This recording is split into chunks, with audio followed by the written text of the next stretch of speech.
Every weekend I look forward to getting out there. It's a freedom like no other. It's part of who I am. If you ride, you know what I mean. That's why I insure with Shannons. They get it.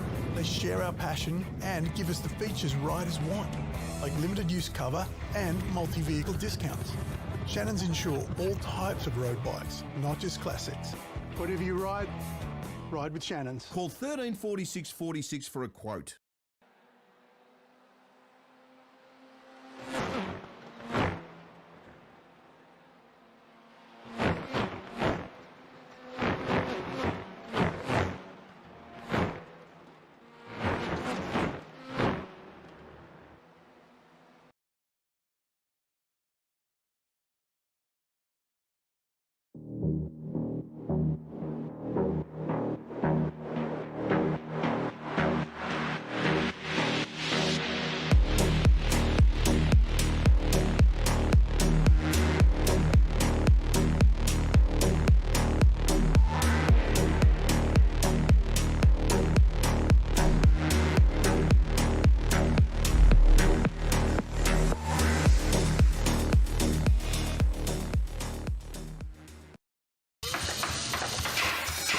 Rare Spares has over 50,000 product lines and releases over 500 new products every year. Your local Rare Spares distributor has what you need when you need it. And as the only restoration company officially backed by Holden and Ford, we take our part in your project very seriously. Rare Spares, more than just a part in your project.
Good evening, sim racing fans.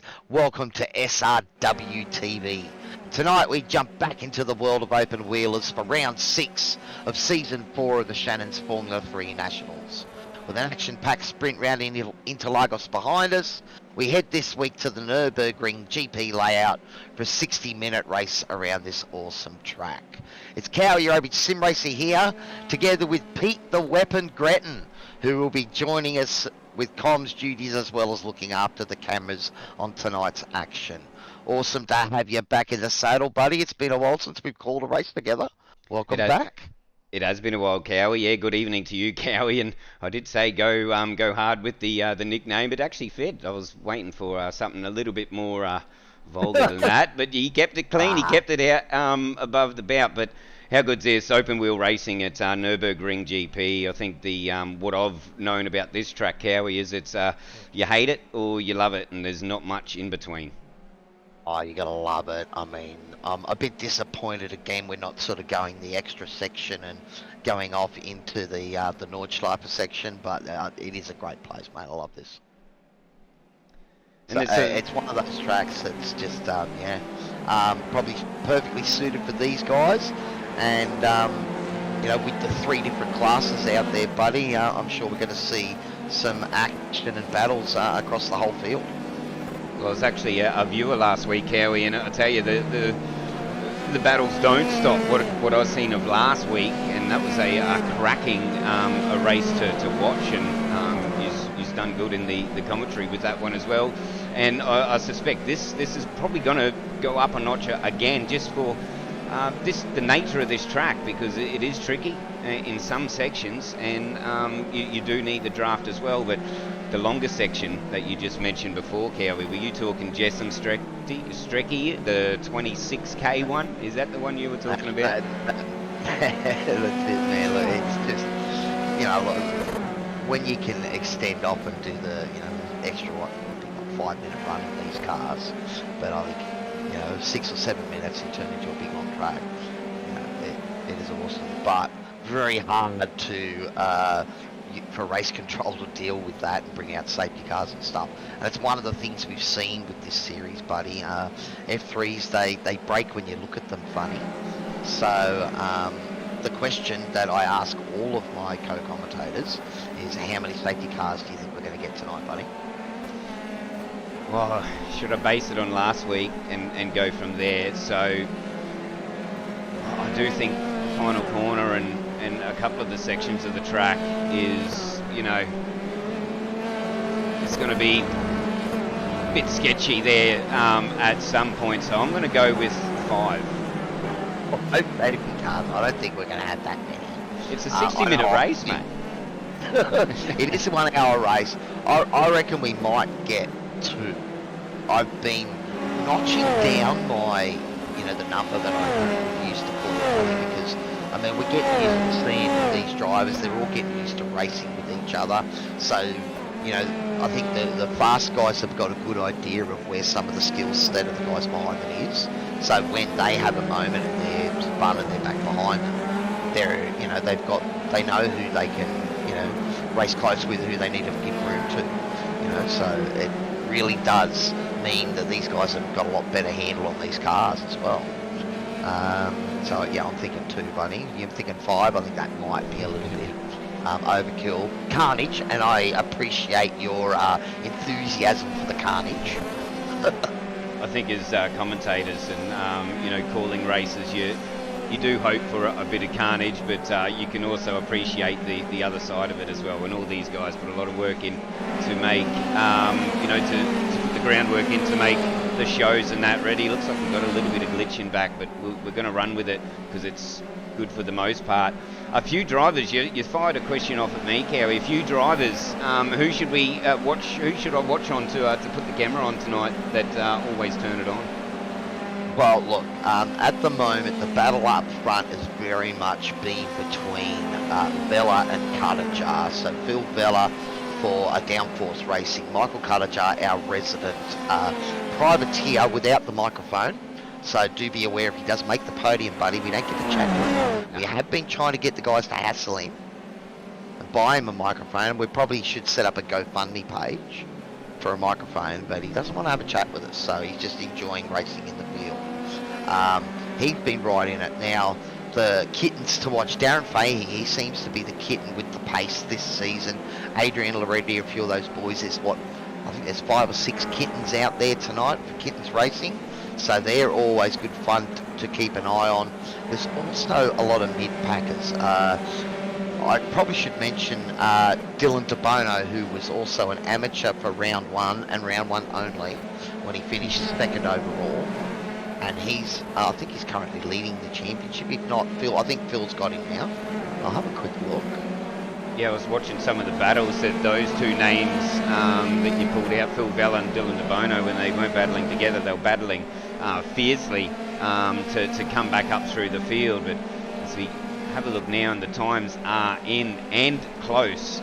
Field spread top 9 are all doing 51s. 51.115 for Vella. He's only just pipped Kudajar there, 151.143, so 300s. Okay, so one of the things you learn, Pete, is that we don't talk about tenths here for the F3s. We talk about hundredths and seconds. Now, if you start to have a look at your timing chart there, and you'll see that between each position, there's generally less than a tenth. It's hundredths. So, you know, you spread that the whole down the field. We've, you know, seen fields where the top 20-something cars are all within a second of each other. So, you know, it's some pretty competitive stuff here. And those times, but as I said, look at the gaps between two drivers, and you'll see 0-2, 0-1. You know, we've seen dead heats several times over, you know, the last year and a half of these F3s where pole or second has been, you know, hasn't been separated by thousands. You've got to go into the fourth decimal place. And I've just changed over to the gap now, Cowie, just to sort of show the viewers. Now, this is the gap from the leader. So we've got the top 10 is within a second field spread, and remember, and they're the top 10 at the moment in qualifying times. They're all pros. The next bank, you might as well say, of 10, although we've just got Dan Batouche and Callan Hodgkinson just stuff up that line I was just about to come up with, but a couple of the AMs in amongst there as well. I might as well segue to that now. It was good to see that last week, that yeah, the AMs are up there battling with the pros. It tends to be clumps, buddy. So if you have a look at the times, there's, you know, so Kudajar and Vella are within that tenth of each other. Then you see that Gowans and Gallo are the same. Then Burns and Fahey are the same. Then Simpson and Bellick are the same. So we're seeing like pairs and three groups. If you look all the down there, there'll be two drivers that are separated by only a matter of hundredths. And then there might be a tenth to the next group of guys. But what that tells me is that the battles out on track, you know, it becomes so close when the times are like this. And we've seen time and time again in a race, once you start fighting and defending in an F3, you go slower and you just create a battle pack. So that's what we want to see. And of course, with your 5 safety car prediction, there's going to be carnage as a result. All right, so I have learnt something. And steer clear from the static cameras, I'm going to say. So I've just done a bit of experimenting. So that's just getting on with quality there. Sorry, Cowie, but yeah, it's definitely going to be pretty good. And just to the viewers out there, we've got the comments up on screen. I can see is just give us a shout out. I'm a bit rusty pressing the buttons, as you can see, but if it sounds pretty crap, let me know and I'll fix it on the fly. But hopefully it's a bit better than the other night, Cow. Yeah, well, Greg out there saying hi. Adrian Loretti missing tonight, buddy. Oh, is this track you're not a fan of? No, obviously real life gets in the road. Daniel Winnow saying let's go Mark Cochran, awesome. Adrian saying it's been good so far. So looks like you're getting it to work pretty good there, Pete. So, but yeah, look, we're about 10 minutes through this qualifying. Because it is a 6-minute race tonight, these guys will get the chance to, you know, finish the lap that they're on. As long as you cross the line before 15 minutes, you'll get the chance to, you know, finish that lap. We've seen, though, all out through the season, that the guys tend to be able to pull that quick lap off at their first or second attempt at a hot lap in the qualifying sessions. I think we've seen them spend a lot of time in practice, setting blistering times in practice. It is a fixed setup series, so when they come in here, it's, you know, the fuel is fixed. I didn't talk to the boys about it tonight, but I think I got some info from Brad Hudson, which I'll try to find, on the fuel numbers, but they've got to burn it down, Pete. So even though you'd think technically the car's going to be lighter later on, the tyres, they don't go off straight away. You maybe lose that in a peak tenth or 2 tenths. So it is those laps once you've got them up the temp that are going to be the best ones for you, even if they are on a fuel. Yeah, I have seen that. And I think that's another good element to this series is, well, you can't, and for a broadcast standpoint as well, Cowie, is that you've always got cars on the track. So what the starting percentage, I'm not too sure if you're aware, Cowie, but how many laps do you think do these guys have to burn fuel before we can start seeing these lap times? If I'm picking up what you're putting down, we're going to see them come down. Well, I was just trying to find that information and get it sent to me. Here we go. Thank you, Mr.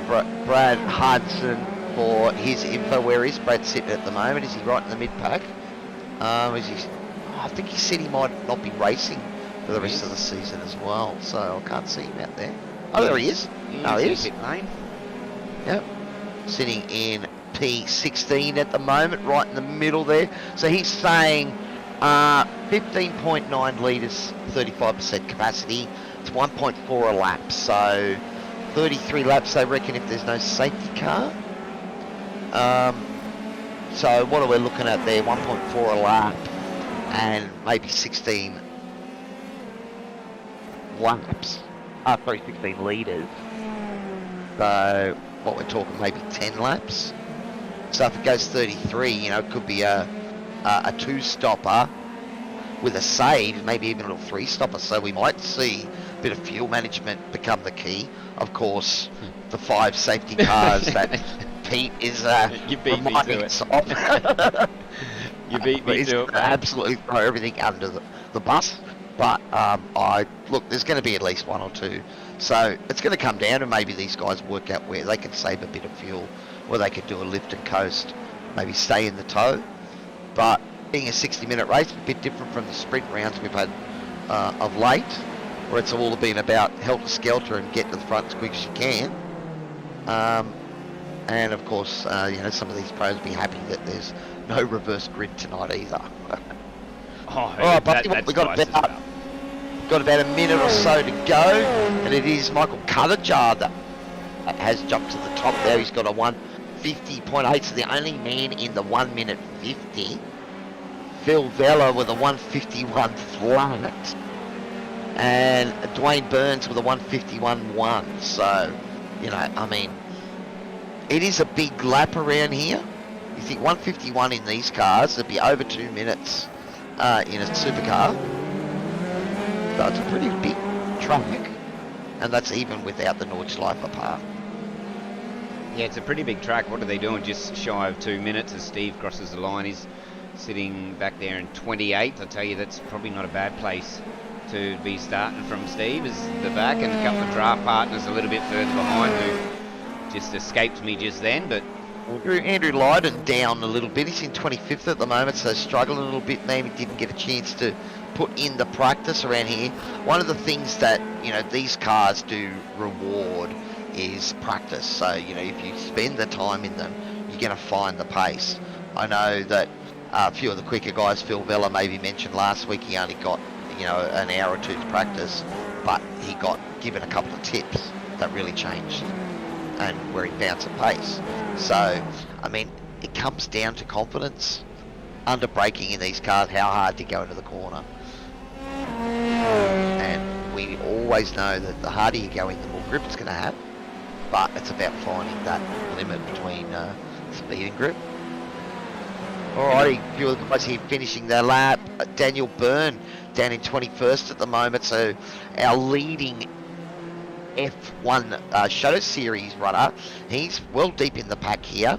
I know he had a good race last week for the sprint at Interlagos. And it's got himself up into 15th, so that is certainly an improvement, but that will be the end of his qualifying. Outside the top 10, there's a couple of interesting names that have popped their heads up in there. A few of the Pro-Ams just outside the top 10.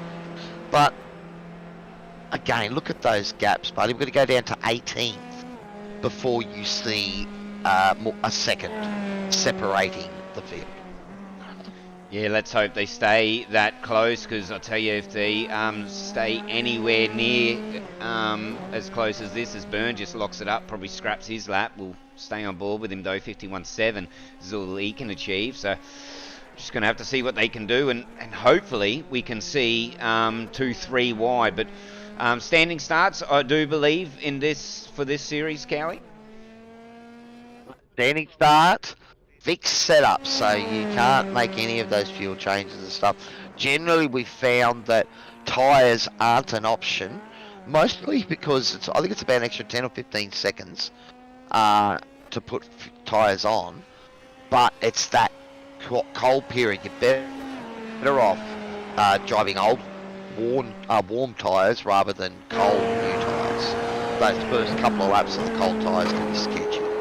So, especially in the middle of a race. So we've seen the drivers reluctant to make that change, and even finding that just the act of coming into the pits and slowing down for 20 seconds or so just seems to give the tyres a bit more grip and a bit of life back, lets the temps drop back down and they perform a bit better again. All that and more. Look at that here. Or is that going to be an off track? Yeah, I think so. So. Yeah, he's canned it. He's like, yep, that was far too much curb. He would have damaged the car with that one as well, Cowie. But 60-minute race is just about ready to get cracking, and Kudajar was just too good. But Vella, he's with him off the front row as we grab our starting grid. Yep, so it is our Racecraft Pole Award to Michael Kudajar once again, showing his true pace alongside him, Phil Vella. It is the same two protagonists, at it again. Dwayne Byrne and Doug Gowans, that's a great effort from the grandpa. Doug Gowans putting a P4 on the grid, that's awesome. Also see Caleb Bellac back on form. Also Dylan DeBono. I mean, we're talking 2-3 tenths back to these guys, so certainly pace is right on, and they'll make Bellac and DeBono with row 3. We've got Dixon and Zeidler, Zo 4. Zeidler's one of the new drivers here, and he is having a real crack. Last week was right in the thick of things, and once again up in P8 today. David Gallo and Fahey row 5, so the Kittens machine wrapping out the top 10. We get our leading Pro-Am driver, Bruce White, alongside him Bowen, Adam Simpson and Bartosz row 7. Then we're looking at Daniel Byrne, Scott Pocock, row 8, Callan Hodgkinson, Brad Hutchins, row 9, Chris Swelling and Matty Gerard rounding out the top 20. Greg Bradley, Andrew Lydon, Matt Tessio, Mark Cochran, those two battling for the EM Championship at the moment. So right next to each other once again on track. Nathan Fernie back in P25, so not getting his quali run. He's got plenty of work ahead of him to make a night of it. Cam Hardwick, Tyler Sheep, Stephen Sinkovich, Kevin Wakefield, and our race controllers, Greg Barber, Mitchell Muller, and Greg Johnson. I think he's out there, maybe had a rear of grid for tonight's race, but still waiting for a couple of cars to appear on the grid here.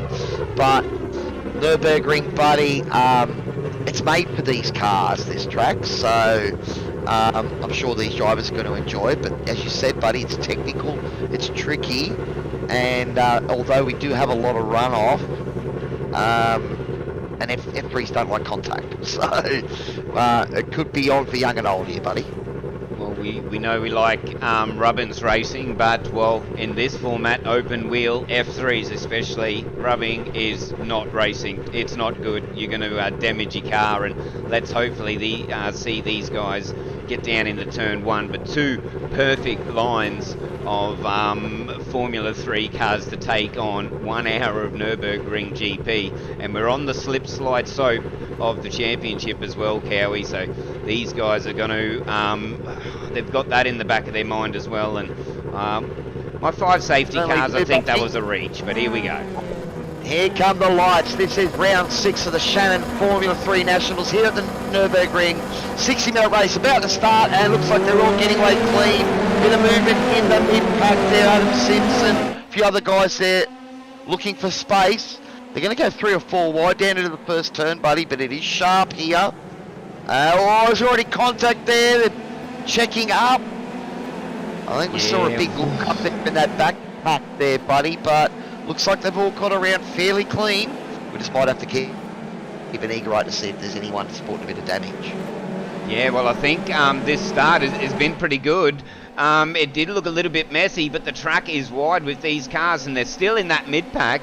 They're still 3, 4 wide. They're starting to settle down, probably around about 15 and back. But Kudajar, Vela, Burns, Gowans, DeBono, Dixon, Belak, Yellow, White and Fahey. That's your 10 in the running order at the moment, and they're very quick to cycle down into single file.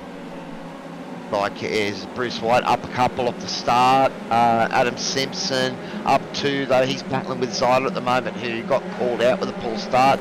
It looks like he dropped back a couple more there. I don't know, did we hear something on the radio there, buddy? Keep an ear out. I did see, I picked it up here. This is Adam Simpson because he did drop off. Big lock up there in front of him. All contacts made as well. So I'm sure we'll get a message across with that. See who that car was that went flying up the inside. There was that Zeidler. So, well, race control will be on that. We go back to the front, and it is Michael Kudajar coming through that final little tricky chicane onto the last turn. Phil Vella, no surprise there, right on his tail. But it will be Kudajar that leads the field here for lap 1 of tonight's race. Awesome to have Shannons as our major sponsor here, of course. All of our other great sponsors. We can't do this without you guys. But look at this battle here, 3 wide. Who's that? Tessiero and Cochran going at it into the braking zone. Hardwick here up the inside. Who's that? That was Swaddling and Bernie up the inside there. So didn't qualify well, but is already moving that Pro-Am machine up a little bit through the field now. Was that Tessiero's Hardwick's right on his tail as well, so under a bit of pressure here at the moment. Have a look at that timing tower as well. The totem on the left-hand side, the yellow and orange, the whole field. There's bugger all field spread. This is pretty close. I don't know where to look. Excuse me, Gowie, but everywhere you look, I think Tyler Sheaf's in the middle of a battle, Swaddling, giving him a load of pressure on the rear. Up 7 spots at the moment, buddy, and is driving the wheels off it early on. Tyler Sheaf. He's under a bit of pressure there from Chris Swaddling behind him. That is a Pro-Am behind an Am driver, but we are seeing, as a Bruce White, the leading Pro-Am at the moment, up in 11th, and Tyler Sheaf, the leading Am, up in 20th. So having a great start here, there, boys. Yeah, they all are by the look of it. I think that's Matthew Gerard on the charge as well. He's up 3. Bernie ahead of him's up 9. So plenty of hard charges. As you mentioned, we'll get that up for everyone. And in fact, Bernie up 9 positions in this battle we got on screen is in fact the charger at the minute. Well, he didn't put a great qualifying effort back, P25, so maybe just struggling to get that out-and-out lap pace. And I know Nathan, it's just finding the time to practice, so knowing him, he's probably jumped in, and the first practice he's done tonight has been the practice session here, and he's got about 20 minutes of that, and quali he was probably still learning where he can find pace. So, but we have seen his racecraft time and time again, where he's just able to, make that car wide. Having a look here at Callum Hodgkinson is another one of our SRW veterans who drives just about everything they put on offer. You see him in the V8s, you see him in the F3s, you see him in the TCRs when we used to run them. He's probably running in the GT, the IMSA Theories on Friday nights as well. He just loves racing. There's a couple of these Kittens cars. I didn't have the guts to do the drone shot on the grid, but I did notice last week the Kittens, they're grouped up, but I don't think they are today, but tonight rather. But well, look, we're missing Adrian Loretti, who did put a shout out there in the chat. Stevie saying good day for a punt. Good to have him back. But have a look at Jay Dixon here. He's down one spot, but found his groove at the moment. But he is certainly a proven race winner around here and is quite fast. I mean, these guys do get overshadowed by Phil sometimes, their fast teammate. But, you know, Jay on his track can match Phil, no problem. And at the moment, it's just keeping pace with David Gallo, the leading kitten, in front of him in P7. Caleb Bellack's having a good run there. He's held on to P6, down one spot as is Doug Gowan. So it was Dwayne Burns that, you know, jumped probably both Bellack and Gowans there at the start. But it's all settled in, buddy, now. We've got a bit of a chance to have a look and maybe jump on board with one of these guys and see if we can follow a wrap and see what it's like from their perspective. Yeah, here we go. We got Phil Vella. It's a good opportunity too, because he's just started. He's starting to put the pressure on Phil Vella, and there's only, I think I've seen it go down to 0.1 of a second. That's why I jumped back on board with him.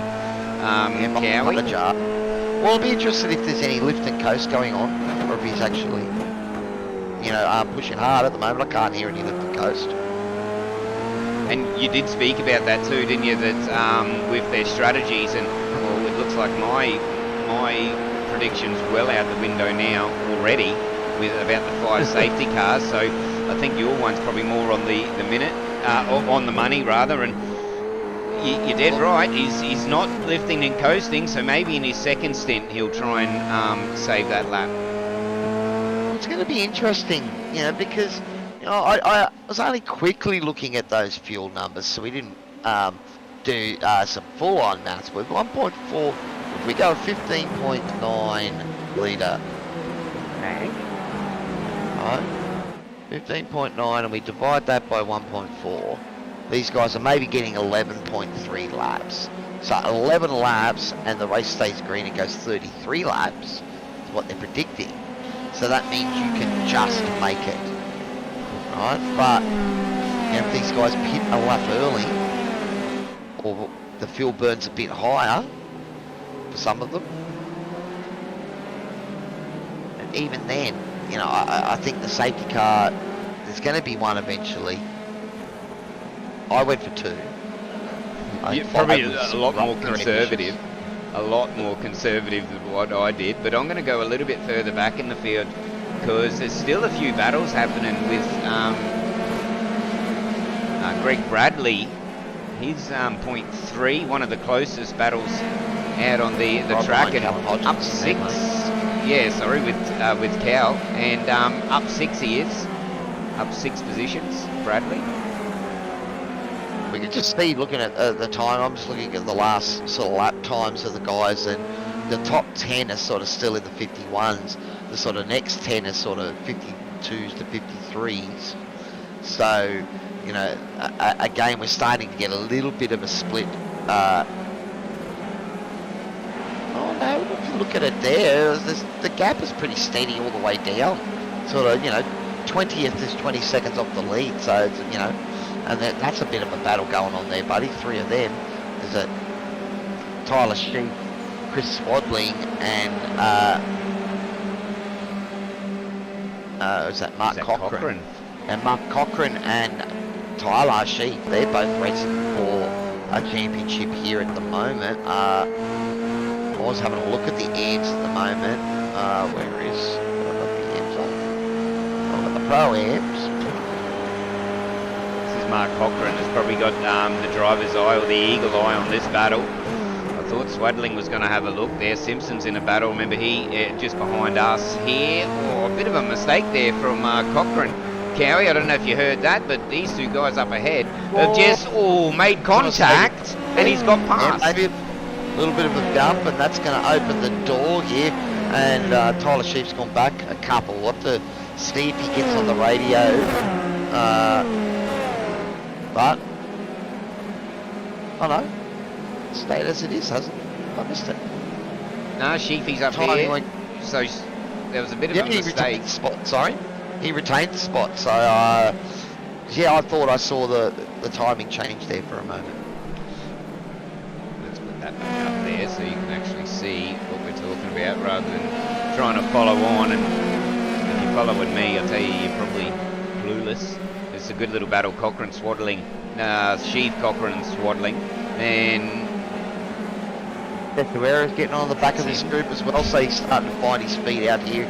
So he was struggling for those first few laps there on the cold tyres, but now getting into a rhythm.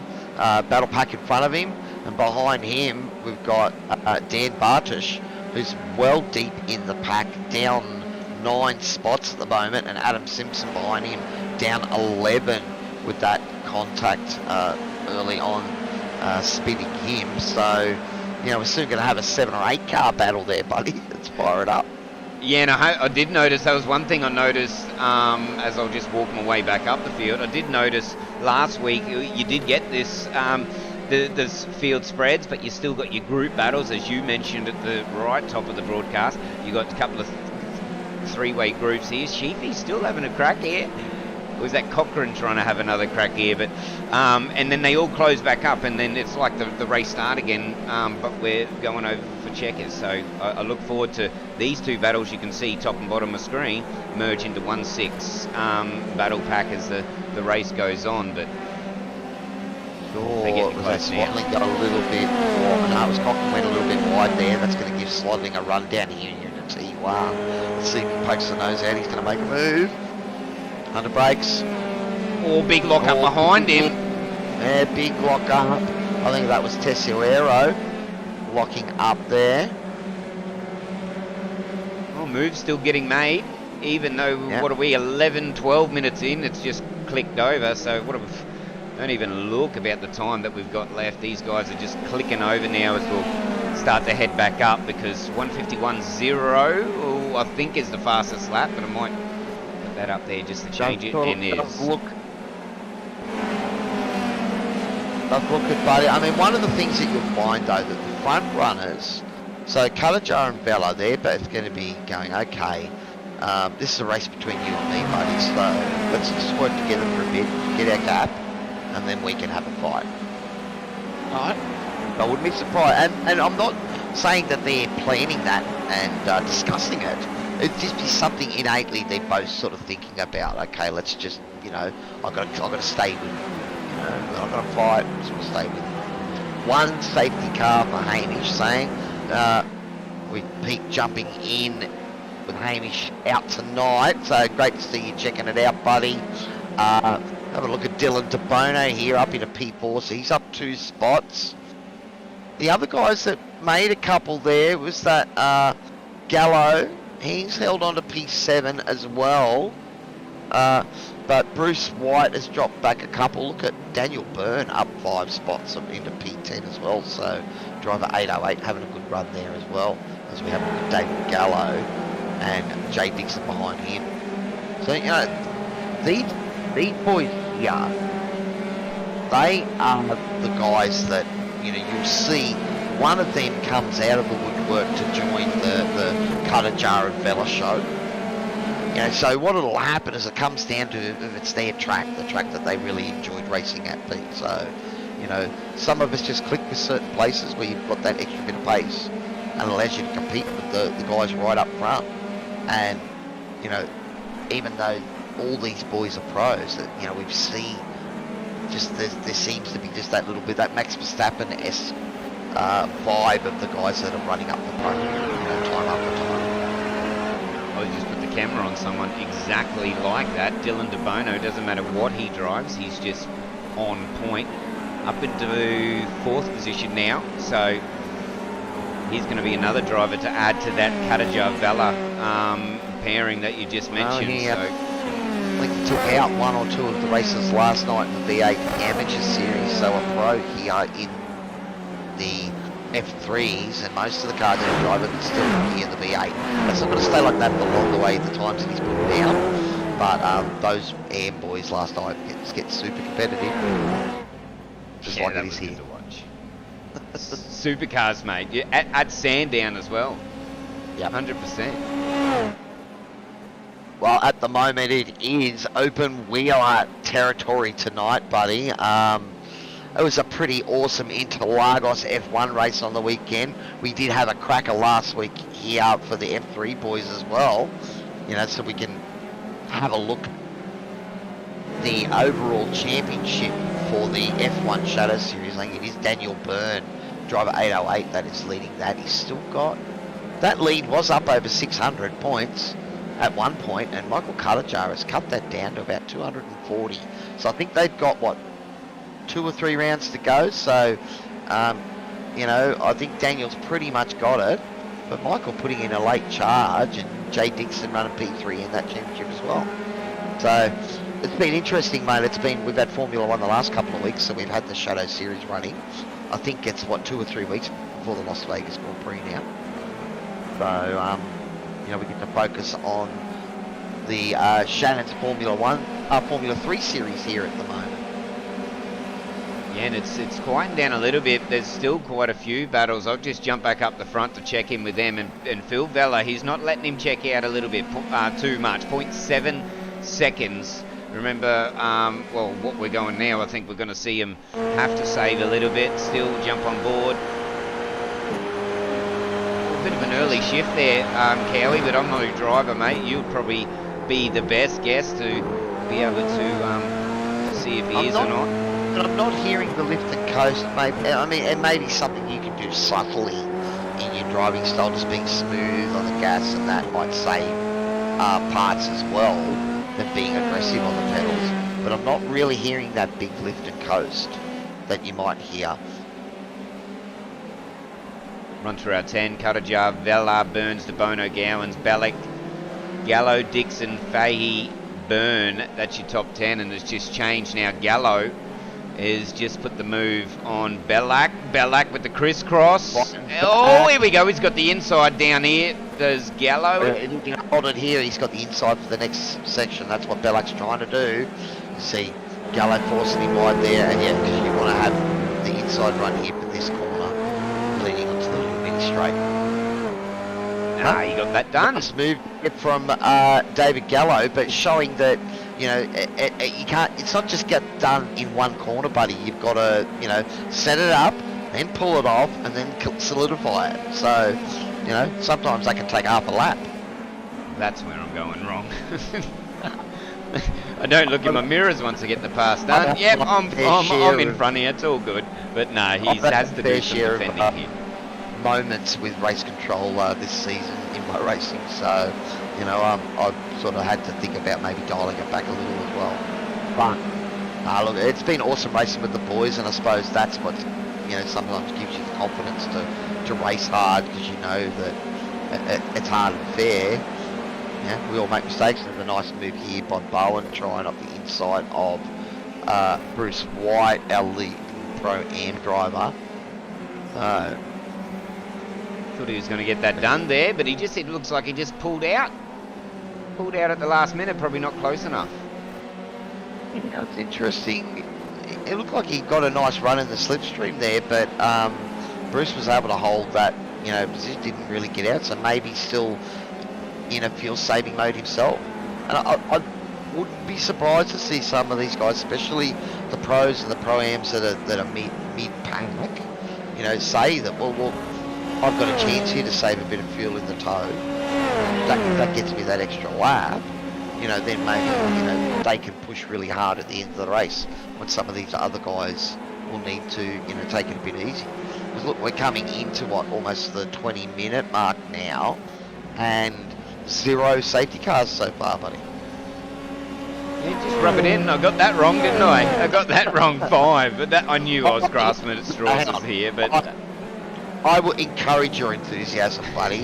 5 safety cars was an awesome call as far as the excitement for the booth here. You see Adam Simpson trying to make his recovery after that getting turned on that lap 1 incident.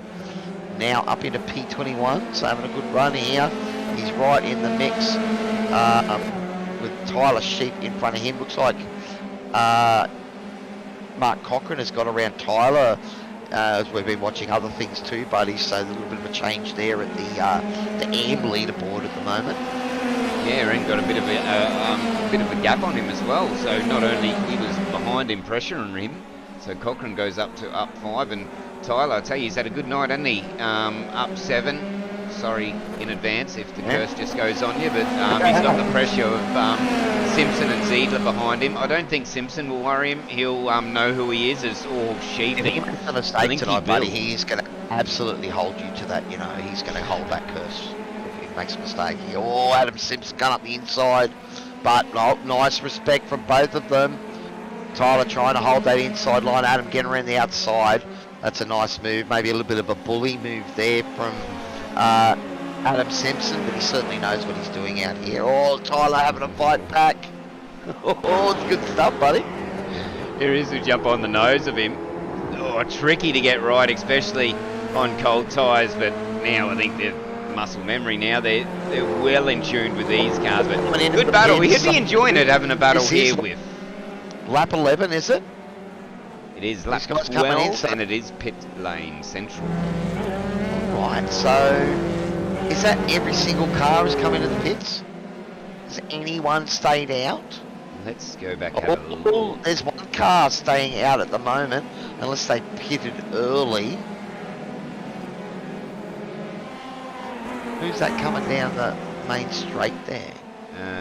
Main straight. Let's have a look. Hey, Steven Sinkovich. Looks like Steven going for an extra lap here. A bold strategy play there by Steven. See how that goes for him. He likes that number next to his name. Let's get up that. Look, I'm falling into the trap of hanging shit on Boss Man. Up 10 positions, that's the number. He loves it. Look, one of the things he would be, the happiest he would be, so happy to be not be getting called Spinovich.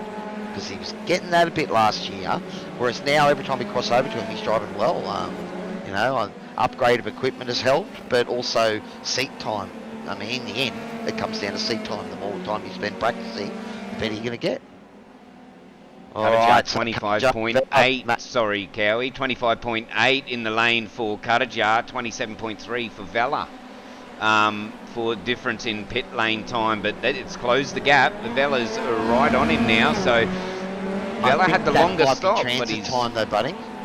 That is the whole lane time. Yeah, because I'm looking at their actual pit time, and it's separated by 200ths. So they both put in the same amount. I would say they ran it dry and put in the same amount, but I mean, do we see? Apart from Steven, I don't think there's any difference in the strategy across the entire field, so everyone came in that lap. Yeah, I think everyone did come in that lap. I'll throw the strategy up in a minute. Oh, Vella just had a wild moment. Not too sure if he went up on the jacks or if he's got still his warms on, but that looked like it was a big moment in there. He's still up there though, 0.3 of a second between these leaders, Karajar and Vella. Burns, he had a good stop as well, mate. 27.1, the quickest out of them. 26.9 I had for his pit lane time, yeah, and a 4.85, 4.67 for Darren Fahey is probably the shortest actual time in the bay itself. But it is, the field still hasn't spread out like we thought it would. We're still seeing those little clump gaps that I talked about. So, you know, it's Karajar, Vella, and then you can see, I think Burns and DeBono are battling each other. They're within a few tenths. Right? Then if we have a look at Gallo Bellac, I think Gallo's just extended that a little bit now. But it's Bellac and Dixon close together on track now. That must have been a good stop for Gallo as well, because they were close. There's a change, there's a mistake at the lead. I just seen... got him. I'm not too sure if that was a move done or a mistake. We'll go have a look at that once it settles down. No, Karajar in the lane. Oh, that's contact. That's damaged his car. Something's happened there, so we better try and have a look. Dan Bartosz had an off. Then Matt Tessellero had a moment there as well. So I don't know if any of them are related, buddy. Here's the couple all happened at once, didn't it? So this is the battle. Here we go. The lead up to it. The move was going to be made by Vella. Oh, he's clipped a little bit of that curb as well, but I didn't really see what happened to Karajar there, but he did go in the lane. It might have been a little bit before that as well. Hang on, did he have a drop-through penalty? I didn't see anything. Nothing from race control. Peter Seidler was given that penalty for contact, but that was back on lap 1. I'm wondering if he had an iRacing penalty there, maybe. Possibly. He did have a longer pit time. This is another incident that comes through. This is Batouche. That's what happened to Dan Batouche. Yeah. Oh, that Just was a bit of grass and curb there. These cars do not like that. It's been a mistake-free night so far. We haven't really seen any major moments, buddy, at all. As we go through the mistake reel, Cal Hodgkinson just goes off a little bit, and you really wouldn't call that a mistake, would you? Matty Gerard, something just popped up about him having something. Let's see what happened with Matty. There's Dwayne Burns now, up in the second, putting the pressure on. Burns and De Bono here. So this is the battle for second, that's right, now with Karajar having gone through the pit lane again. It's De Bono.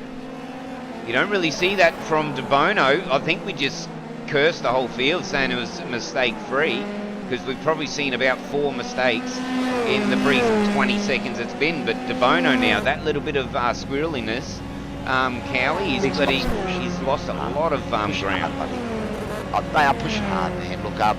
I think it's just we're seeing close battles out on track with, it's almost like everyone out there has their equal.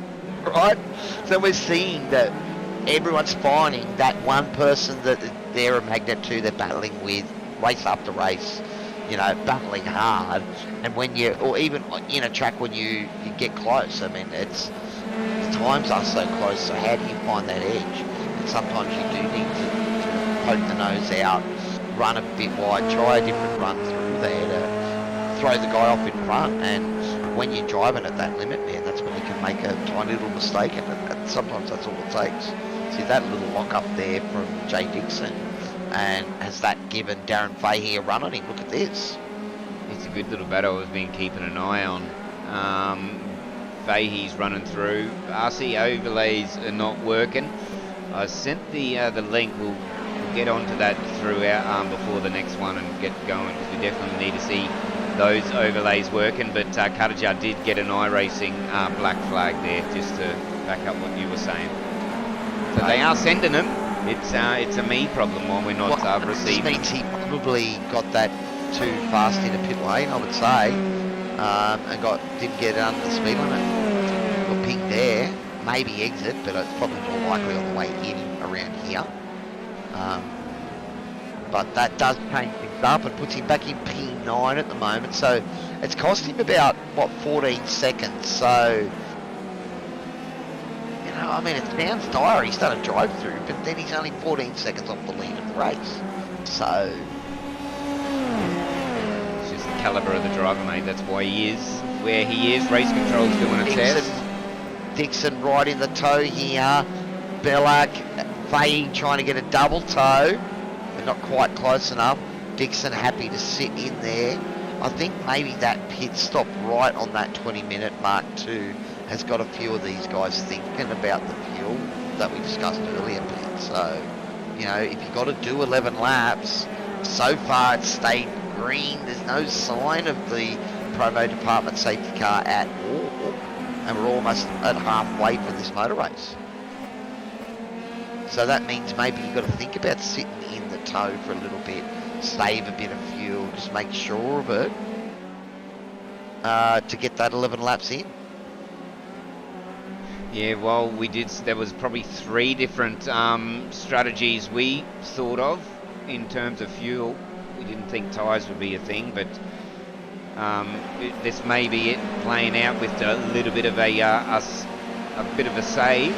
Because right now, you would be, as a driver, wouldn't you, Kel, you'd be thinking, this thing's going green the whole way, and so we're just touching on halfway. So let's see, I know the elbows go out in the last end, but it's looking like it's going to stay green. And these drivers now, I think some of them, have they prepped for a safety car? We all do know that's a big no-no in racing, but We've seen people get caught out. Could happen on races that you don't think would go green. Sometimes they do when they stuff your strategy. All I can think is that they're, with the entire field coming in at the same time, that is sort of telling me that there's not really a fuel saving option. So the lift the coast doesn't give you much. You either got to give up way too much time. And I mean, looking at the track, there's a couple of sections where you could do it, but I mean, down into T1, you're already breaking fairly deep. So, a lifted coast is not going to let you go much more deeper. Yeah. And, in the end, that's what you're trying to do. You're trying to, carry a bit less speed on the entry to the braking phase. But in that also means that you can brake a little bit longer because you haven't got quite as much speed. So that's where you can sort of, zero out the sort of net gain and loss of the fuel save strategy. But maybe around here it's just not giving you enough to get you that extra lap. I mean, I would have thought we might have seen someone like the Nathan Vernies of the world try for an extra lap if it was on. So far no one did. Just flick to a replay. Gerard just come up like he had an incident here. Oh, look at that. Yeah, it was loose coming in. Good driving. I think that was Cal, Not to hit him, but just key. You've seen from the approach to that corner, he was never getting down and around there, but he was really tight on entry, and I think easy to lock a front there, and it looked like he might have clipped the curb. I'd have to see it again, but he's got going again now at the moment. That Cochrane has got past on him now.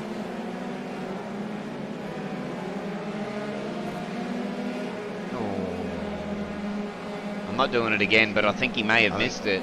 I think he may have just missed it. Far out there. Yeah, I think it's a bit too much. So, again, it's one of those moments where you carry a little bit too much speed and try to get the car to turn. And as I've said before, the way you've got to think about tyres in racing is that they're going to give you 100% of grip. How you use that 100% is up to you, but you can't use more than 100%. That's when the tyres can start to slide. So if you want to brake at 100% and turn a corner, the tyre's not going to let you do that. So you've got to brake at 80% with 20% turn. The more steering angle you put in, the more brake you've got to let off. And that's why we have something called trail braking that we use in racing to try and keep the nose of the car down, but also maximise that braking potential right through the corner and able to turn. Now these things here, open wheelers, buddy, well, they're all about aero, so the fast guys are the ones they know where they can send it in and the car gives them grip. The problem that I have driving these things is that grip edge feels like a cliff to me. You're either nowhere near it or you go off the edge. And that's exactly what I can't even feel anything. I think I'm doing good, and then I'm facing back the other way. But Gerard now has started to make a move. I think he did get that move on Cochrane, and he pushes through. The field's starting to come back in, together. I've noticed as we go into about the 35th minute, and the battles are starting to come back together. We'll jump the cameras and throw them back up the front. Bella Burns, they're the two that you can see on screen now. De Bono, Gowans, Gallo, that's your 5. Belek, Dixon, Faye, Kurja, he's still struggling down there in 9th, some 0.9 of a second off Faye in front of him. Any time to fill, but he hasn't gained any either. But at the moment, he's coming up onto the back of Faye, Dixon, so it might get a little bit of a toe, and Belak there. But it's like I said before, buddy, we get these nice little battle packs. And what happens is at the moment, we're still, 25 minutes of this race to go. So we're not really seeing those big, bold defensive moves that slow you down. But what we are seeing is maybe some guys just maximising that toe, saving a bit extra ball, waiting for their opportunity. And we get these nice little battle packs for them. And they're coming back in and forming they are, aren't they? Gallo He's been in the thick of it all night. I tell you, if we get to talk to him after the race, he's going to be one tired guy, I think, because every time I've seen the gap next to his car, it's been orange or yellow, which means he's in the thick of it. But I suppose these guys are built for it, and yeah, that's what they're made of, I suppose. But yeah, when I've noticed that's just one driver, he's been in the thick of it all night, and some other drivers have had it a little bit easier. David Gallo up 4 spots at the moment, and I mean we do highlight, you know, how many spots someone's got up, and it generally becomes a factor in our decision for who gets the Tempting Sweets you know, Driver of the Night award as well. So it's definitely something to consider, but you've also got to count those top 10 spots as probably, you know, maybe worth double their weight in gold, really. So, you know, David Gallo's up 4 spots, that's 9th and 5th. Putting himself inside the top 5 is maybe the same as a Brad Hudson, who's currently running 12th, and he's up 9 spots from 21st. Still a great result, don't get me wrong. But perhaps, you know, Gallo's 4 is worth more than that. I know, let me know out there. Hamish talking about trail braking in the chat there. Doesn't work quite so well in these cars, I suppose. Yeah, one of the things that they talk about in the open wheelers is all about, you know, drivers really sort of tightening off their exits so that you're straight lining that exit, so you might go deep and late apex the turn, so you can get straight on the gas and, you know, maybe get an extra couple of metres of straight. It's definitely a factor in these things, so you are right. There's many ways to skin a cat, but really it's, you know, it's all about trying to find where that edge of grip is, because the more you push the car, the more it responds and pushes you back. I am taking notes, Cowie. I'm letting you go off because it sounds factual, and I don't have a clue when it comes to these Formula 3s. I'm getting there though, but this battle is really intriguing me. Gowans and Gallo, they're just pushing away, and then they come back together, and they've been doing that for a while. He's been closing it down steadily, so, you know, I think, you know, David Gallo, I think several times this season he's shown himself to be the lead kid. Oh, contact. No, he's popped it out. Casey trying to go up the inside here. I think he's going to get this done. Beautiful move. And now go straight to the inside so that the Gowans can't get a run on him down into T1 and block the pass into T1. Here's the procedure you were talking about. It's not done until it's done. But there's a car in front of him gone as well. Who was that? That was Tush, I think, going down a lap there. So perhaps just looking to get himself out of the mischief, but he's just looped it. A bit of grass there. No, just got on the gas. And the leaders went through, or not the leaders, the battle went through untouched. Belak, Dixon, Fahey, Cuttajar, that's close back there too, buddy. That battle pack is heating up. We saw them sort of battling in pairs there, a couple of seconds apart, but they're almost now one long train.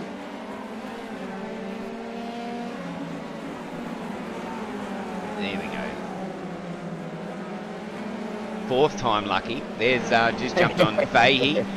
He's got Dixon in front of him, Kudajar, as you mentioned, and Kudajar, I'll tell you, he's making headwinds. He's in the top 10. He's 0.3. He's in a battle. He's going to use these guys now. 40 minutes. Have a look at their times last lap, buddy. So, you know, so you've got Caleb Belak 51.44, 51.57 Jay, 51.41, 51.25 for Darren Bay, sorry, 51.25 for Michael Cuttajar, 51.43 for Daniel Byrne. Right, so, you know, those 5 drivers were less than a tenth between all 5 of them. Yeah, that's insane, isn't it? As you see, I just seen a battle in back of Shotters. That's not it. That's not it either. White and Pocock are battling hard, so the pro Scott Pocock both missing a wing, so something major has happened here. Both of these guys trying to, it's going to be close to that window. They may be able to get home from here, buddy. It's going to be close. Jay Dixon's involved in a crash as well, so we see Karajar going. Was that Karajar down the lane? But It's about the fuel window now with 10 laps. So Karajar's come in again, has he?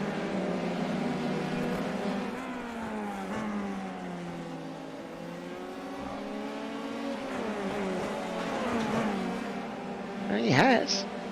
So Scott Pocock has pitted Bruce White. So can we see what maybe happened to those two boys? Because both of them missing a wing, front wing there. That certainly looked like something major. we'll dig it up.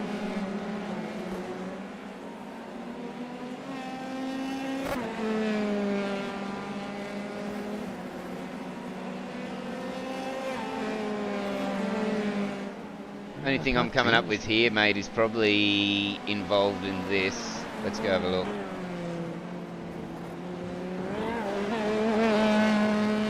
This was Jay's moment, was it? This is Jay's. Alright, let's have a look, see what's happened here. Alright, so he's just lost the rear. Good going again there. Big lock up. So that's when we saw Dan Bartos. One that got away.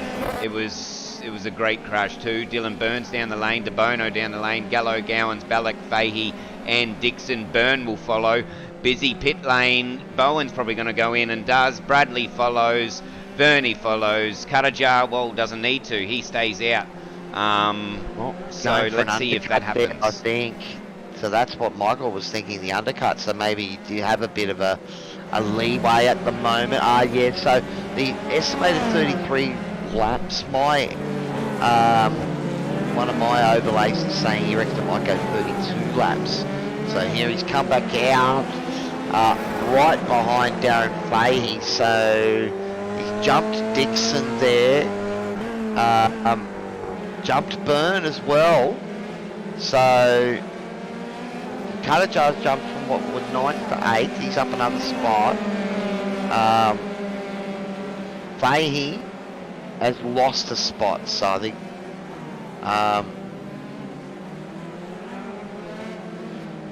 DeBono's got Gallo in that process too, buddy. Yeah, DeBono, he was flying, wasn't he? I'm just having a look at times and stuff like that. We'll see. Wait until these the pit stops and strategy sort to start settle down a bit. He was battling with Dwayne Burns, buddy, but looking at the pit times, there's almost like a second between them there in the pit. So I think Dwayne's extended that out to a couple of seconds because these two were battling pretty close on the track there for a while. He pushes himself up 27 seconds. This is pit lane time, so the whole transit. 26.7, 27.8, 28. You can't really see anything down the list in times of... One difference there between Dwayne and Dylan, so maybe that's where that gap sort of built up a little bit. But we do know Dylan DeBono has pace. Dwayne also a newcomer to the league who's had pace right from the word go and has had a couple of podiums already. I think he picked up a race win, if I remember correctly too. David Gallo P4, Doug Gowan's P5. Doug Gowan's having a great run. He's now got a world of pain behind him. Was that Caleb Bellack, Michael Karajar, Darren Fahey, Jay Dixon and Daniel Byrne. Dixon the last there. All of them within hunting distance. So the grandpa Doug, he's going to have his grandpa hat on, buddy, to hold on to this spot, I think.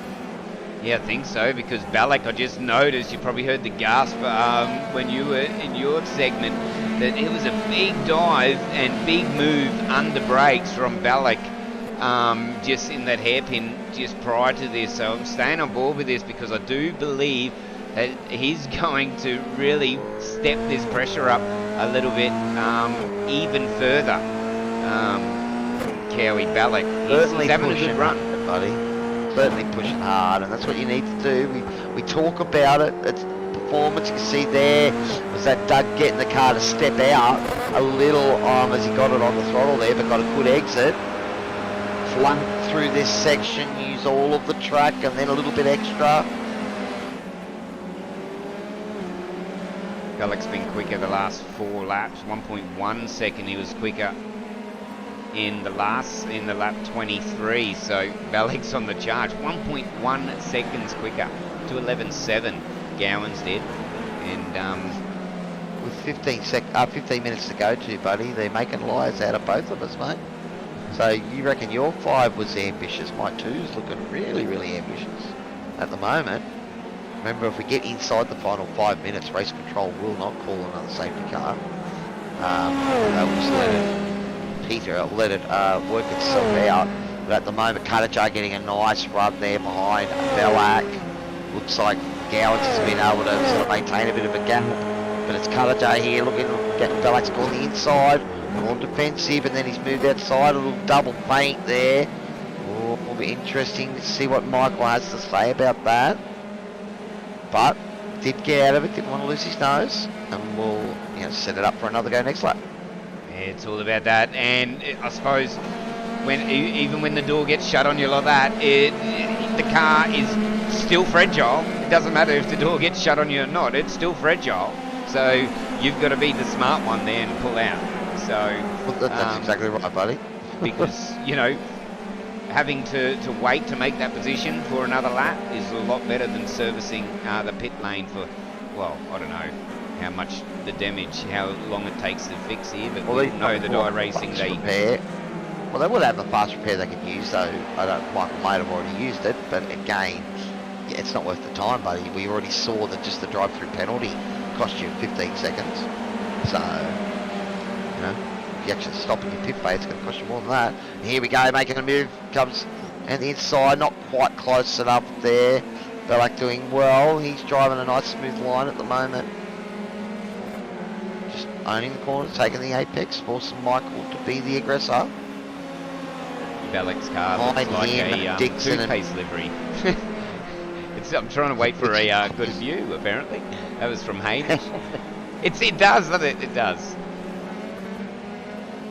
I'll give him that one. But he's got the pressure on him now by Katajar. Has he got enough up the inside? I tell you, the exit speed from Bellac is really impressive, but he's going to have it... he's going to be under pressure coming down here. Spit it out. I think we're seeing here at the Nürburgring that the toe is not as dominant as we've seen it at some of the other tracks. So that straight is just not quite long enough that the toe is giving you basically a free pass, right? You've still got getting you close enough that you can make an attempt.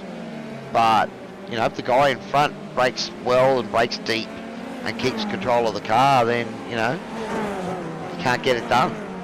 So I think this is sort of one of those tracks where the toe has kept the cars together without giving a big advantage.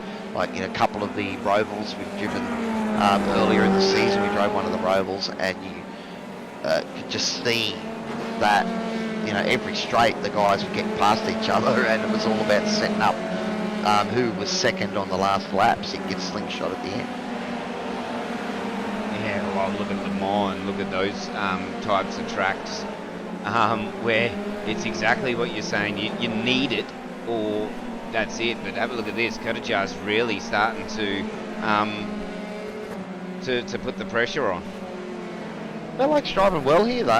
I mean, again, good respect amongst these guys here. So you're not seeing any silly sends from the pro end of town.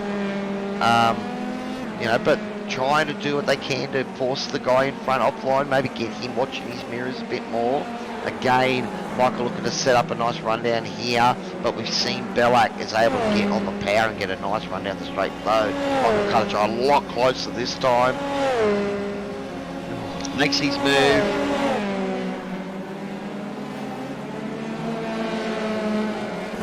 Oh, he's down the inside. A little bit Remember this, the exit. The exit, we've seen people get through. Bellac, look at him attacking that position, but he looks like he's got it done, Katajar. Yep. Bellac's going to hang on, but it looks like he's got it done. Michael was able to, make sure that he took a nice run into that T1, a wide angle, and that sort of kept Ballack out there as well. So he was unable to get a run on him up, an over-under. So pretty smart driving there, up into P6. After serving a black flag, iRacing black flag, we think for speeding in pit lane. Maybe crossing the line, but unfortunately race control has said before, if you get an iRacing black flag, they will not clear it. So you've got to abide by the rules of the simulation. That's right, rules are there for a reason. And I tell you, loveless job from race control, but they've probably got their feet up tonight. It's pretty good. It's a change of atmosphere, what we seen last week. They would be very pleased with tonight's racing. Very little comments on the radio, good fair driving, it's all pitted out. I think, look, it's been a mature race from the field, and I mean, we've had 30 cars on track. 30 cars on track, so, the big fields this season for the Shannons F3 Nationals, and, all 30 of them are, I know they got a bit of a slap on the wrist was it last week or the week before? We've had a few, I think it was the 86s, I think, maybe, with a few of the boys have all been dragged into a room, where they've dragged the whole field into the room to say, hey boys, come on, calm it down a little. It was the 86 Cal in the heat of a battle now. He gets that job done over Hudson. Nice. And the reason behind Karajar's black flag, he got a bit of a punt. The worst way to get a speeding is he got a punt into the pit lane. Oh, yeah, no. so unfortunate. Yeah, I have seen that happen. I'm usually the one doing it, to people just for, shits and giggles when we're in hosted sessions, not in league races, although that definitely would have been on purpose, but when I do it, it's definitely on purpose. So we'll jump back up to the Ballack battle though, because he's really starting to put the pressure on Gowans. Gowans down 2 positions, so something happened to Gowans. I think there's into the clutches of Ballack now. Well, Karajar picked him up, so that was the battle early on. So it was Ballack and Gowans, and Karajar got both of them with the undercut, I think, pitting that lap earlier. The issue is going to be, is it a fuel? Oh, no, he's around! Just that moment too. Not Ballack, sorry, that was Gowans. Doug Gowans. Oh. But we'll go back have a look at that, because that moment is a perfect explanation of why these cars frustrate me. Because that was right on the edge of grip, and he had a moment there where he could ride that out, and it just went that little bit too far. And, those moments can be so hard to pick up in these cars once it starts to go. It's so hard to catch, and that was a moment there from Dixon as well, coming out of chicane. Lucky for Byrne to miss him there, because that would have been an on-board Nightmare on Elm Street run.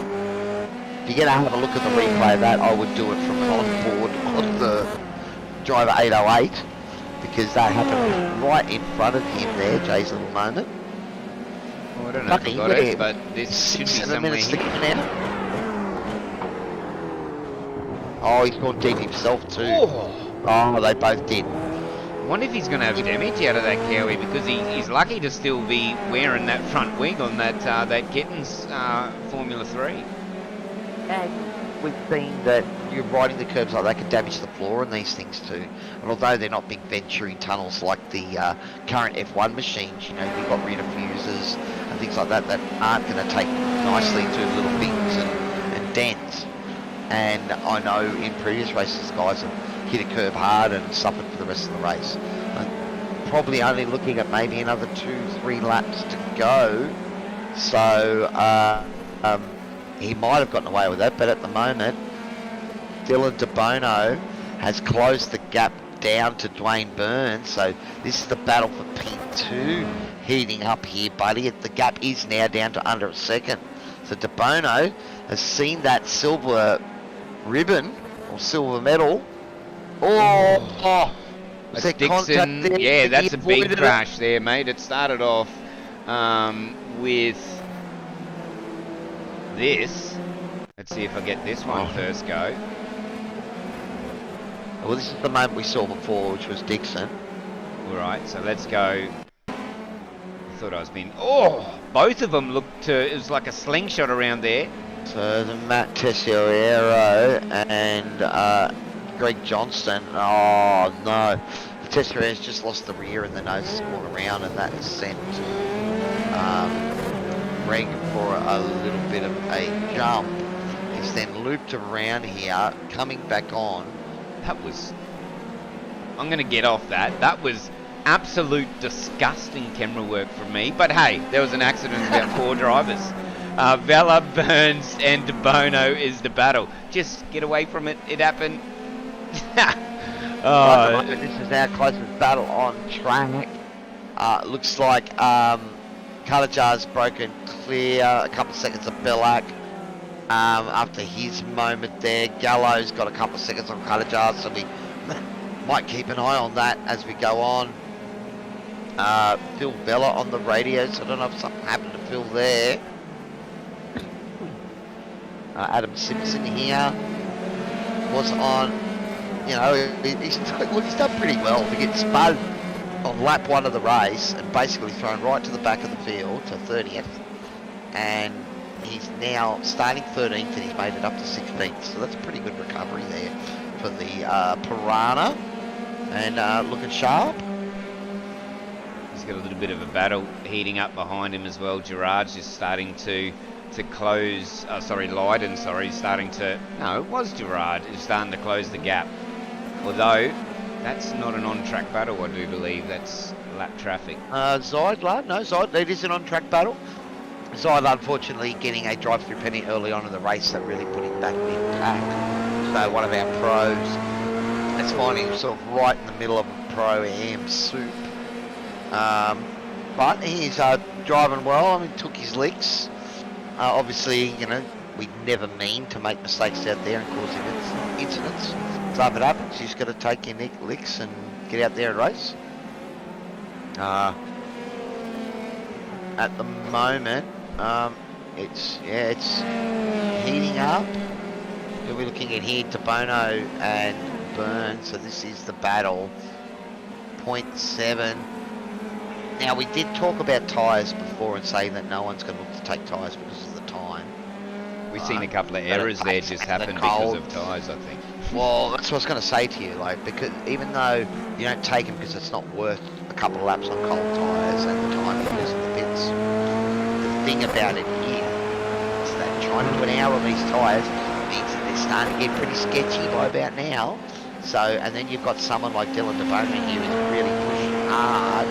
He's trying to force Dwayne into a mistake, but I suppose he's going to be very careful not to make one himself. So, you know, perhaps some of these guys, tyres management was something they looked after early on.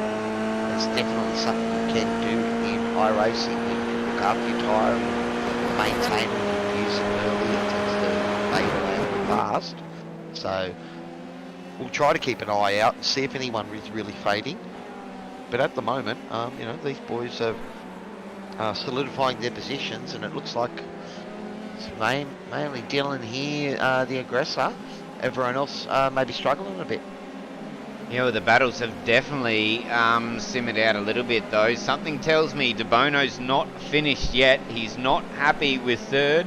He wants second. The lap times between these two I've been watching with great detail, to and fro for the last 5 laps. In fact, De Bono, hold on, let's do this.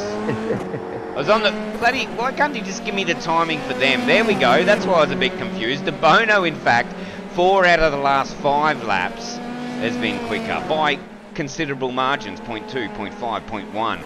And then he got a little bit back on him, and then the last lap, 31 when he crossed the strike, was 0.1 again. He's got a bit of pace, but more importantly, you know, he's got the deer in the headlights at the moment, right? So, you know, he can chase it down. He's got the target. So, you know, it's going to be up to Dwayne to keep a level head. And of course, we've said it time and time again, Pete, and one of those monikers of racing in any format, it is one thing to catch someone, it is another to pass them. And I tell you, I think who's got the easier job in that? I think we both think the same in this way. I think Dylan De Bono's got the easier job in that, I think, because I do believe, rather than trying to get the car past him, I think, especially with the old tyres that you mentioned, I reckon De Bono here's got more of a chance of pushing. Look at that, getting right in the mirrors. Oh, he's made a mistake. Yeah, he went really, really deep then, pushing hard, And trying it's to the see if finish, he it's get up the checkered. inside. That's probably cost him. But is that the checkered flag? It's probably white flag now? Or we got another lap? Well, We so are that's on called lap checkered. 33, so I think this... lap are we on? I'm not seeing any wave flag from Barney there. How much time we've got left? Got a couple of minutes left still. So maybe one more lap. So this is possibly going to push the fuel consumption of some of these boys. They're crossing Or they- the no, they're all checkers slowing track. down. Yeah, they're swapping. This is how it finished. Vela burned De Bono. Yep, It's it just is. with that last-ditch effort, that's what we've seen on screen, I think. Cowie, Yeah, I is that did miss dive, it, buddy. that Yeah, late we dive. didn't see the flag getting waved. It is the checkered flag. De Bono was charging hard there, but just couldn't catch Dwayne Byrne. But it is Phil Vella that walks away with another victory and extends his lead in the championship. Sure does. I was having issues with my timing tower there that flicked over to say we still had 3 minutes to go, where I could have swore before it said that we're inside the final minute. So there we go. But it's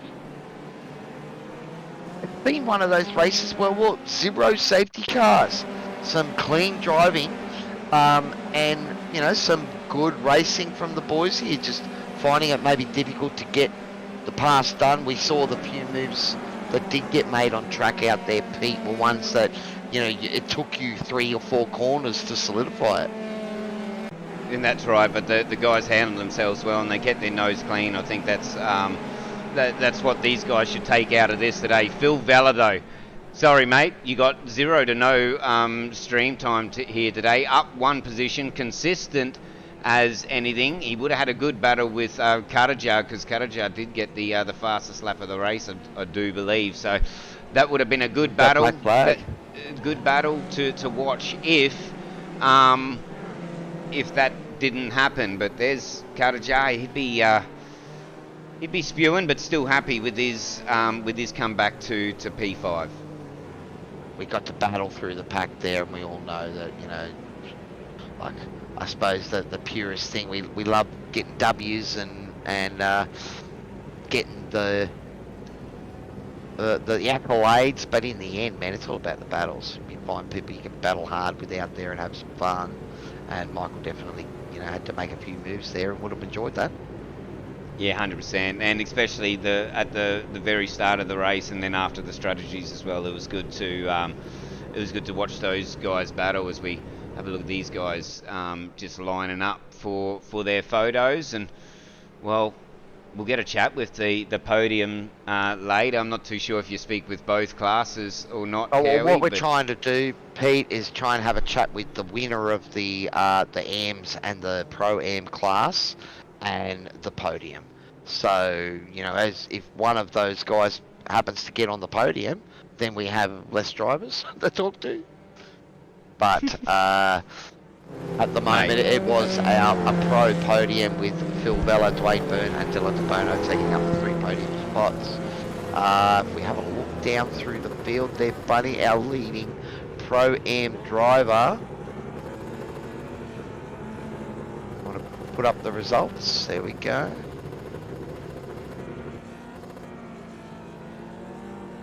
that's how they finish, mate. Phil Vella, So it is Dylan, Phil Vella. Burns, De Bono, Gallo. That was a good race from him. Karajar rounds out the top 5, mate. That top 5, they had some good some good battles Good throughout. battles. And I'm sure that Phil and Michael would have been hammer and tong without that iRacing Black Fab. Caleb Bellac with a little moment there towards the end of that race, but still a good result in P6. Darren Fahey for Kittens Racing in P7s. And David Gallo, the leading kitten in P4. Another one of those guys that barely got any race time tonight, but he picked up 4 spots inside the top 10. That's a great effort. Then we look at Doug Gowans with a moment there towards the end, finishing P8. Was battling for P5 there. Daniel Byrne and Jay Dixon rounding out that top 10. Now, I think is that Bradley Hudson was our lead Pro-Am driver, or was it Nathan Burney? Let's have a look at this because you did show me how to do it. Here we go. So there's Greg the pros Bradley. and there's the AMs. So that's the pros you've read out. Let's go the AMs. Rusty as hell, I tell you. But here's how they go. It's not an AM, so it'd be Callum. Callum Hodgkinson. Leading out Adam Simpson, Brad Hudson, Matt Gerard. Yeah, Dylan Tabato's actually pro now, buddy, so we'll have to change that for next time. But we did have a little bit of a look at Callum through the race there, and he was having a good run.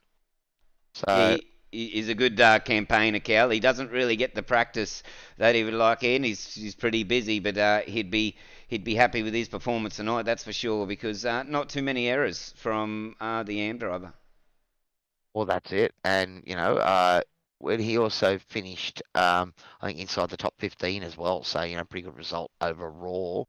Our leading AM driver, I think it'd be, okay, so these are, so it might be, looking at that, probably Mark Cochran would be the leading AM driver as far as the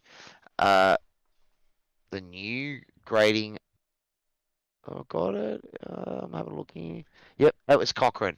So awesome run from him. But well, we got the podium full. We got the podium chat, the green room in there full, mate. We got 5 drivers in there. We got the results coming up. We'll make it a short interview. Let's jump in, mate, and you lead us away into these rooms, into the interviews. All right, I brought in Mark Cochran, our leading AM driver of the night. Mark, how was it out there around the Nürburgring there? It looked like it was sort of one of those places that was hard to pass. You really had to sort of, you know, work at it to get it done. So the toe maybe not as strong as you had seen at some of the other tracks? No, it was a hard race to do. Yeah, it was hard to overtake. I didn't have much practice overtaking throughout the week, so I was just a bit careful approaching corners, especially that chicane towards the end of the track, and avoiding locking up and taking someone out and ruining my race and their race. We saw you having a good battle there with Sheepy, and I think it was one of the Pro-Ams, Chris Swadling, sort of in and around there, buddy. So early on in the race, you had to fight for it. Just sort of maybe settled down for you as things went on. But no closeness on fuel or anything like that, buddy. Fairly sensible race for you? Yeah, fairly conservative race. Still have plenty of another lap's worth of fuel at the end of the race. And tyres were pretty good. I changed the tyres at the last pit stop just to be sure no one would catch me from behind. But yeah, just a conservative race this week. Like I said last week, collecting points to see if I can catch up to Matt and maybe take over the lead for the AMS class. Awesome, buddy. Well, I know it's getting close there between a few of you boys. So, you know, you'd be happy to be on the podium. Pete, you want to ask Mark something before we get him to tell us all about his sponsors? Just one quick one, mate. It's Pete here, by the way. I predicted 5. I was a bit, adventurous with that, but I predicted 5 safety cars. You as a driver, we were a little bit messy last week, but we did see a couple.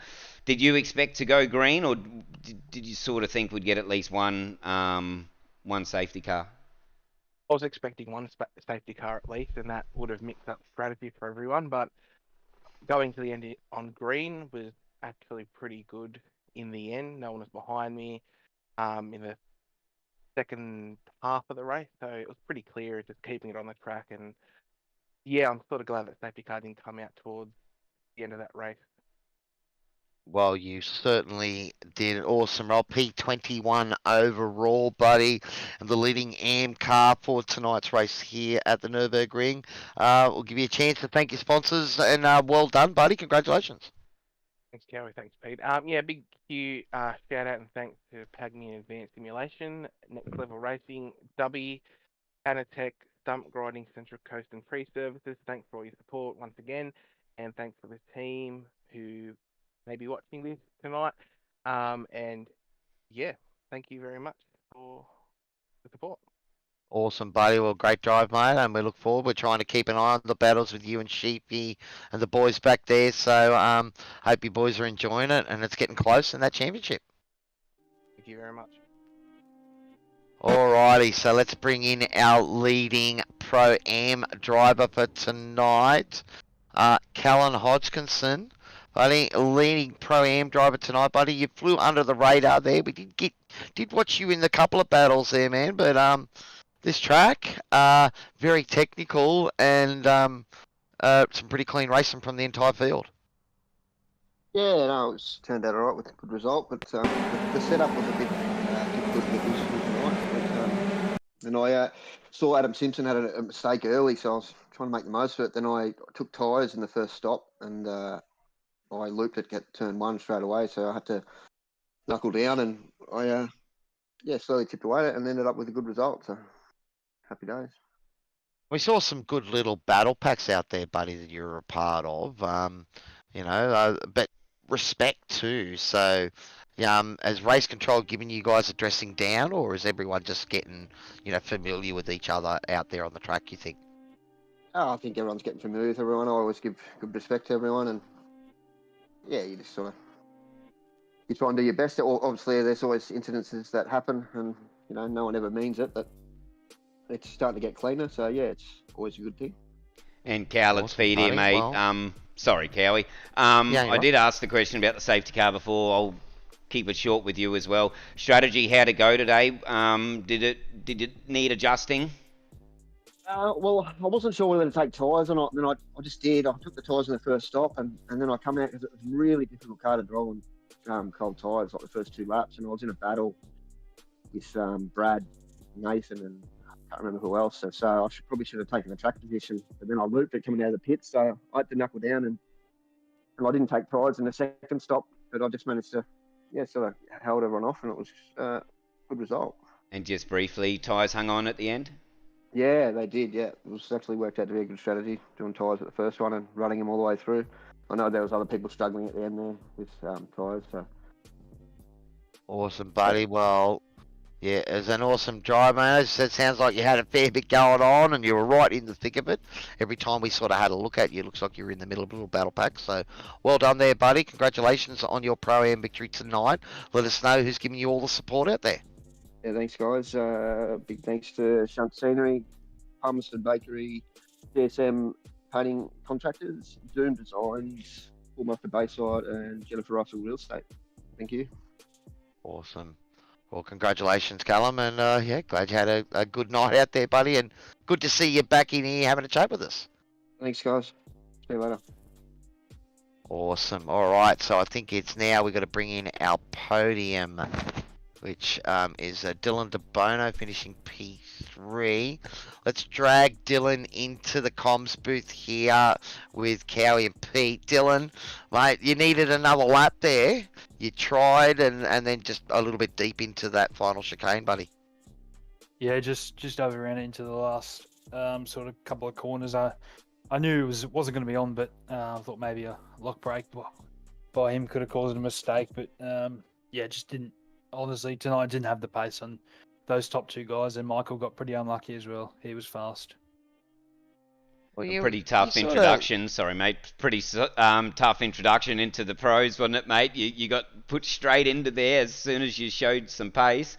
These guys up ahead, you did say they're really quick, or just at another level on top of you. Do you think getting shoved in the Pro-Am, we all know Dylan DeBono's a freak behind any car, mate, but do you think you'll be up with them too and battling out in some of your favourable tracks? Yeah, definitely. I think we've gone to a couple of tracks now where they've suited my driving style, and I've won a couple of races. The next few tracks are real good for me. I know them quite well, and I'm going to try and go for the championship at the end of the year. My goal was Just stay consistent, top fives, and it's brought me back right into the championship now, which is good. So hopefully by Phillip Island, the last race, we'll be thereabout. Awesome, buddy. Well, once again, I mean, we've had a chat to you a few times this season.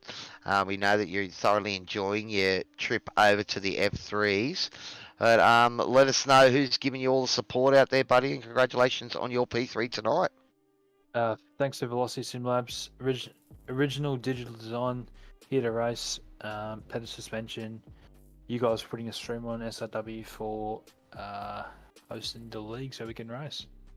Awesome, buddy. Well, congratulations, P3 tonight, and the bigger prize still ahead. So, you know, Phil didn't get too many more points on you, so the hunt's still there. Yeah, definitely. Closed the gap to Michael, and Phil was 2 spots ahead of me, so that's good. And a couple of good tracks coming up. I've done lots of practice at, so we'll be thereabout.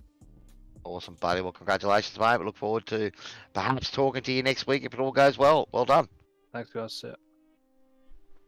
All right, let's bring in Dwayne Burns. Dwayne, P2 tonight, buddy. Mate, Dylan made you sweat there a bit for the last few laps, but you weren't going to fall for his late break dive trying to get you to outbrake yourself there at the last chicane.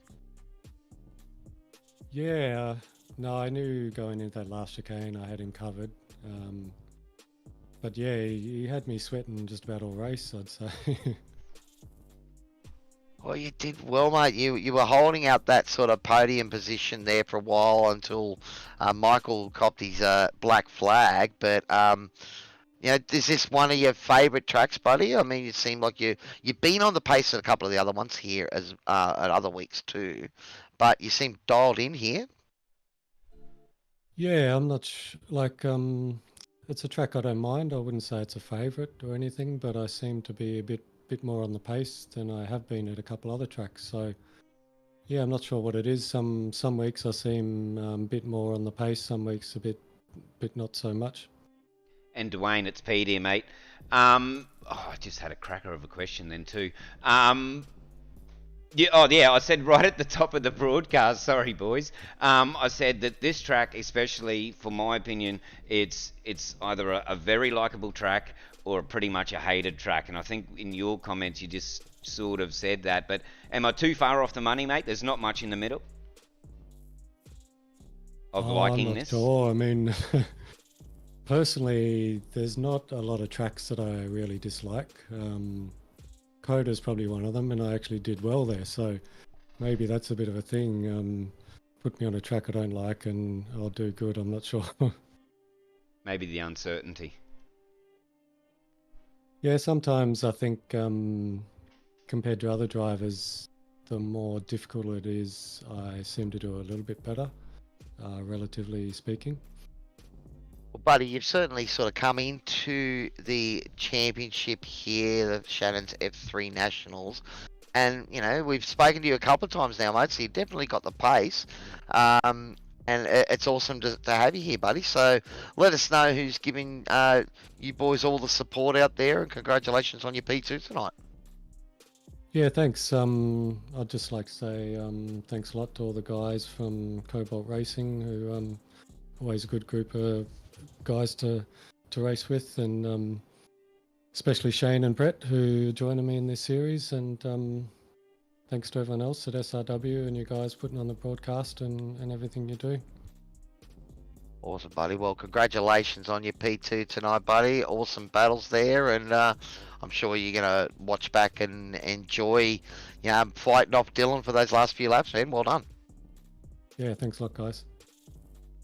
Awesome. All right. Well, we speak to this man pretty regularly on a Wednesday night. Phil Bella back out in front, buddy. Michael Cuttajar with a black flag, iRacing black flag. That took the heat off you, buddy, because you guys were running away with it there. Yeah, look, a little bit disappointed to see that happen to Michael. I don't actually think he incurred a black flag. I went into the pits right behind him and I came out pretty much right on him. I think he got caught out by netcode at the pit entry line. because he blinked for me as I came into the pits, and then he only really reappeared for me as I came over the pit control line. So I actually think that's an iRacing artifact. Yeah, the little glitch maybe is what cost him that black flag. Is obviously iRacing, Race Control have said they don't clear black flags for iRacing. But yeah, buddy, you were having a great battle. So was it early on? Was the plan just to stay with Michael? You weren't trying to, make any moves or anything. It was just, you two building a little bit of a gap and just staying with him. Oh, he's just faster than me. I hope it looks strategic, but no, it wasn't. I was struggling to hold on. It was only when the kind of fuel lightened up a bit, probably about 8 or 9 laps in, just before that first pit stop, that I felt it coming towards me a bit. But before that, like I was struggling to hold on. I fell out of the draft a bit and maintained like 0.8, 0.9, and it was hard to kind of claw it back. And he made a few little mistakes, like a lock up under brakes into T1. Out of T2, he was incredible. I don't know where he's finding that speed, and so then I'd have to use the rest of the track to try and cut down the gap that he's just pulled. But no, he had the pace on me tonight. He set some astonishing times. Well, it's he recovered well to finish P5, so you haven't gained too many points in the championship on him, buddy. But it's that battle, you've got a few points on him now, so I suppose any points you can get is great. But you said, was it next week your last round? When do we lose you, buddy? I think it's after this round, so I've got like 2 weeks of travel ahead of me, so I'll likely miss the next 2 rounds. I think Detroit, Belle Isle, and the other one. So unless something changes dramatically with work, I'll probably skip on those. I'd say you'll be on the phone to the boss tomorrow morning. I'm trying SRW Championship on the line. Yeah, look, if Racecraft can set up a shop in Sydney for me to rent a sim out in the next week, that'd be super convenient. Awesome. Pete, you'd like to say anything to Phil before we ask for his sponsors and kick him out of here? I think we talk to him every week. Well, the same old characters win it because they're quick, mate. Phil, mate, you're quick in everything. Did it make the strategy a lot easier tonight? Obviously, you had the battle with Katajo earlier before that incident, and unlucky for him. iRacing still got a way to go for accuracy, but it's still dead set the best sim out there, Phil. But did it make it easier once that happened to sort of run away? Did you think anyone else could challenge you for that win? It took me a few laps to build a gap on the folk behind me, so that's where my focus went. Was I think I was 3 or 4 seconds ahead of Dwayne, and I was just thinking about how I could just continue to extend that a little bit. You never know in kind of the 60-minute race when a safety car might come out, and so there's kind of that line of, I still want to pull a reasonable enough gap that I've got a degree of contingency, whilst also making sure I don't do so at the expense of the car's ability to wear tyres at a reasonable rate. And I did consider taking tyres on the second pit stop because it felt a little bit.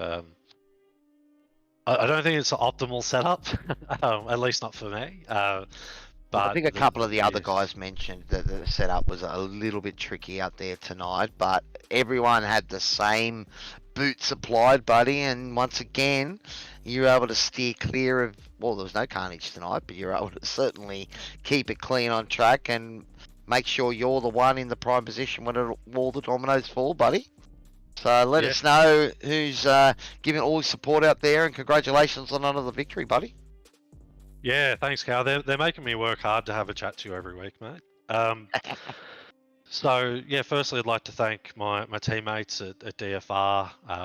As always, very supportive and extremely helpful in terms of just building more pace and consistency. So, always a privilege to be part of the team. I'd like to thank my wife for making the time for me to enjoy this hobby.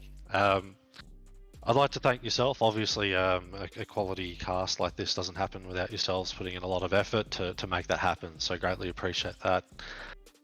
Shannons as the series sponsor. You know, their support for grassroots sim racing's kind of, you know, wonderful to see, and you know, I really hope that continues. Simrigs.com, Grim Industries, Racecraft.net, the promo department, Safety Car, the guys at WB Tools, the folk at Rare Spares, and yeah, as always, my favourite folk at temptingsweets.com.au. Well, once again, Phil Vella, you're doing our job for us, reading out all of your own sponsors as well as the leagues. It's awesome to have you, buddy, and we're going to be missing you for a couple of weeks. So, is your money on Michael while you're gone? You're going to come back and find a big, massive gap to try and hunt down in that final round? Yeah, I expect that's probably the case, yeah.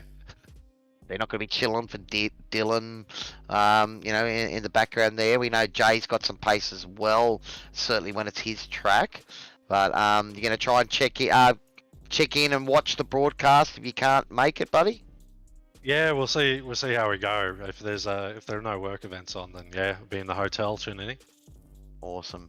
Well, once again, mate, it's a pleasure to talk to you. Well done on your victory tonight, buddy, and good luck with everything at work. Don't let real life get you down. Sim racing will still be here when you get back. Thanks, guys. Have a wonderful week. Awesome. Alrighty, well, Pete, we've come to the end of the night, buddy. We made it. How did that happen?